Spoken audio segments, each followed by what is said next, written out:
You're lying in bed, it's midnight, and out of nowhere, your brain replays something you said 3 years ago. Nobody else remembers it. Nobody else cared in the first place. But you're lying there, face hot, wanting to disappear into your mattress.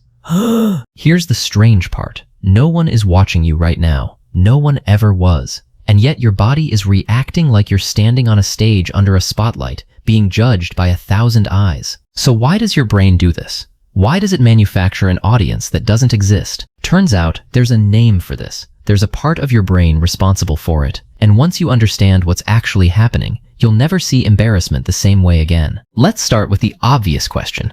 If nobody's watching, who exactly are you performing for? Psychologists call this the spotlight effect. It's your brain's tendency to believe you're far more noticed than you actually are. You feel like the main character. Everyone else is just background noise, watching your every move. But here's where it gets interesting. This feeling comes from something called egocentrism, not the arrogant kind, the cognitive kind. Your brain assumes that because your internal experience feels so vivid to you, it must be equally vivid to everyone else. You trip on the sidewalk, and for you, it feels like the loudest event of the decade. Meanwhile, the stranger who saw it forgot within seconds. They were thinking about their own grocery list. Layer on top of that something psychiatrist Aaron Beck called mind reading. It's when you assume you know exactly what someone else is thinking about you. They think I'm awkward. They think I'm incompetent. No proof, no evidence. Just a story your brain built and then believed completely. Add one more distortion, the illusion of transparency. This is the false belief that your internal panic is written all over your face, your racing heart, your shaking hands. You feel it screaming inside you, but from the outside, almost invisible. 3 cognitive traps working together. You overestimate how much people notice you. You assume you know what they're thinking, and you believe your anxiety is broadcasting itself to the room. None of it is true, but your brain doesn't care about true. It cares about safety. There's another layer to this, and it's the part most people never learn. Researchers at UCSF and UC Berkeley wanted to find the exact location in the brain responsible for embarrassment, so they ran what's now called the karaoke experiment. Participants sang My Girl by The Temptations. Then they were forced to listen back to their own singing.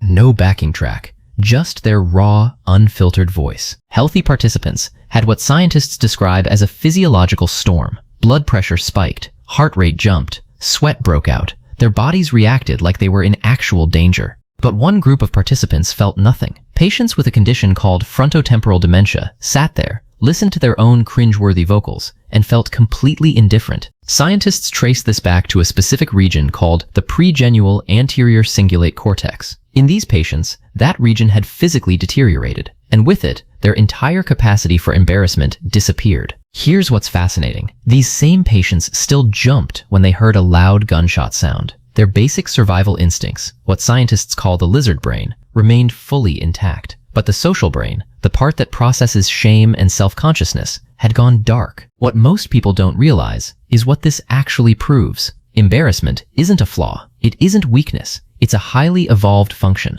wired into a specific part of your brain that only humans with intact social processing can even experience. Losing your capacity to feel embarrassed isn't freedom. It's a neurological loss. This changes everything about how you should think about that hot-faced, want-to-disappear feeling. Because here's the part almost nobody tells you. People who show embarrassment are rated as more trustworthy, more likable, more sociable than people who stay completely composed. Psychologists call this the likability paradox. Picture 2 people knocking over a display in a store. One fixes it immediately, calm, unbothered, expressionless. The other fumbles, blushes, apologizes twice. Which one do bystanders trust more? Research says it's the one who blushed. Every time. Your embarrassment isn't a malfunction. It's a signal, a way of silently telling the people around you, I care about the rules we share. I value being part of this group. Scientists call it the appeasement function. It's social glue, not social failure. But what about the late night version?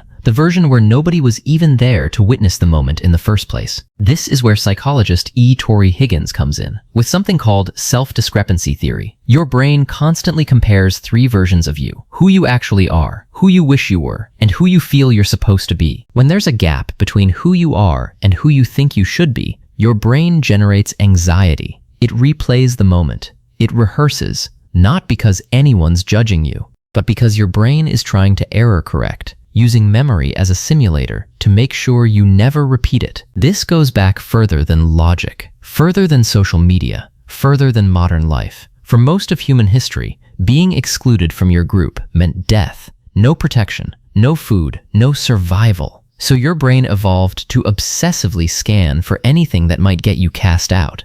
Even decades later, alone, in the dark, replaying a conversation nobody else remembers. It's not that your brain is broken. It's that your brain is still running code written for a world that no longer exists. So what do you actually do with this? Researchers point to something called attentional control. The fastest way to shut down a cringe spiral isn't to suppress it, it's to redirect it. Shift your focus from internal monitoring, replaying how you looked, how you sounded, to external kindness. Notice someone else. Help someone else. Get outside your own head. Because the spotlight was never real to begin with, next time you're lying awake, face burning over something that happened years ago, remember this: everyone else is starring in their own movie, not watching yours. Embarrassment isn't proof that something's wrong with you. It's proof that your social brain is fully, beautifully intact. So the real question isn't why you still feel this. It's what would it mean to finally believe nobody's actually watching? If this made you see your own late-night cringe spirals differently, let me know in the comments. And if you've caught yourself replaying an old moment while reading this, you're not broken. You're just human.